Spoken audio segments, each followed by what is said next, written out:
લઘુમતી વિદ્યાર્થીઓને મળતી સ્કોલરશીપમાં વહીવટી પ્રક્રિયા સરળ બનાવવા સહિતના વિવિધ પ્રશ્નો અન્વયે વાંકાનેર ખાતે એક વિશાળ રેલી કાઢી ડેપ્યુટી કલેક્ટરને આવેદનપત્ર અપાયું હતું. સરકારી યોજનાઓમાં સરપંચના આવકનું પ્રમાણપત્રને માન્યતા આપેલ છે. તે નીતિ લઘુમતી વિદ્યાર્થીઓને મળતી શિષ્યવૃત્તિમાં અમલમાં મૂકવામાં અને વિદ્યાર્થીના લિવિંગ સર્ટિફિકેટમાં જ્ઞાતિનો પુરાવો મળે છે. તેથી આચરેના જાતિના પ્રમાણપત્રને માન્ય ગણવામાં આવે તેવી માંગણી સાથે વિશાળ રેલી કાઢવામાં આવી હતી.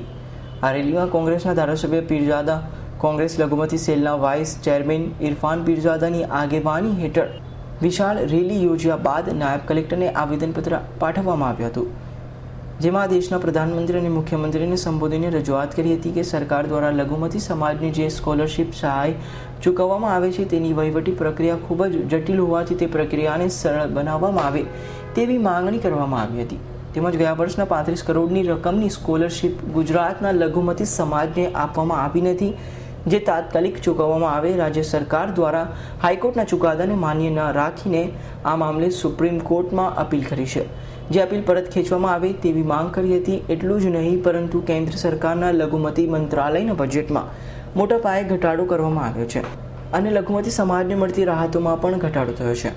ત્યારે કેન્દ્ર સરકાર લઘુમતી મંત્રાલયના બજેટમાં વધારો કરે અને લઘુમતી સમાજને મળવાપાત્ર તમામ હકો આપવામાં આવે તેવી કરી હતી.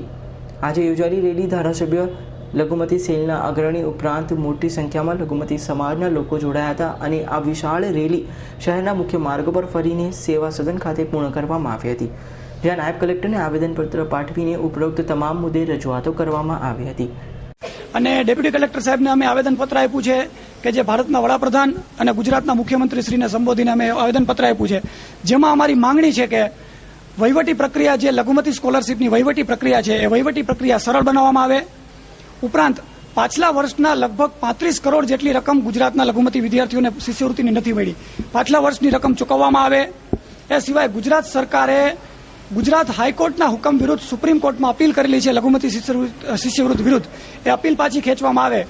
તેમજ પાછલા વર્ષથી કેન્દ્ર સરકારના લઘુમતી મંત્રાલયના બજેટમાં ધરખમ ઘટાડો કરવામાં આવ્યો છે. એ ઘટાડો દૂર કરી અને ફરીથી યોગ્ય પ્રમાણમાં લઘુમતી મંત્રાલયનું બજેટ વધારવામાં આવે. બોડી સંખ્યામાં લઘુમતી સમાજના અને અન્ય સમાજના વિદ્યાર્થીઓ હાજર રહી અને એક આવેદનપત્ર અત્રેની કચેરીને પાઠવવામાં આવેલું છે.